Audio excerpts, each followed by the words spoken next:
Good evening. Welcome to my new series where we're going to read stories from the best scary children's book ever with the scary stories to tell in the dark. This was one of my favorite series of books growing up, and they have really scary stories, and I'm like, you know what? I'm reading very similar stories. Why don't I just read these? Let's begin with the first story of this series called The Thing. Let's begin. There were two young boys named Trevor and Will. They spent most of their summer vacation hanging around town, looking for things to do. One hot August night, the boys were sitting on a fence by the main road. There was a cornfield just across the road. Suddenly, Trevor spotted something in the field. In the darkness, it was difficult to make out, but he thought it looked like some kind of weird animal. He nudged his friend and pointed in the direction of the strange-looking figure. Will said he could see it too.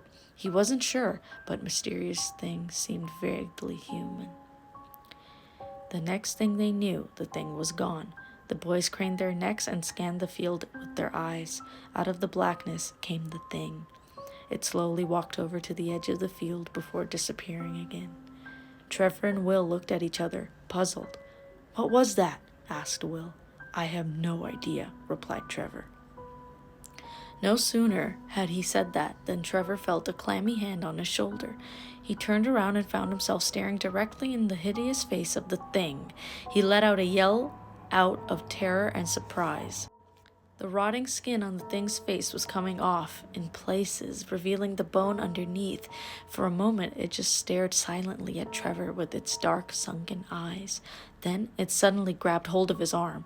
Trevor felt its fingernails dig into his flesh as he wriggled out of its grasp. The two boys leaped off the fence and ran down the road, screaming in horror. They didn't stop running until they reached their homes. They tried to tell their parents and friends about the thing they had seen that night, but nobody believed them. When Trevor woke up in the next morning, scratches on his arm were still there. After a few days, they got worse and worse. Trevor got sick, and his parents took him to see a doctor. After examining his arm, the doctor told the boy it was infected and gave him some pills to take. Unfortunately, Trevor's condition got worse and worse. The infection spread to his entire arm, and it wasn't long before his flesh was rotting and falling off. He was taken to hospital, but no matter what the doctors did, no treatment seemed to work. The infection spread throughout his whole body. Trevor was confined to bed and started to waste away. It seemed like he was beyond help, and as the days went by, he steadily grew worse and worse. His anguished parents could only sit at his bedside and cry as they watched their beloved son slowly rotting away before their eyes. On the day that Trevor finally passed away, Will came to the hospital to visit him.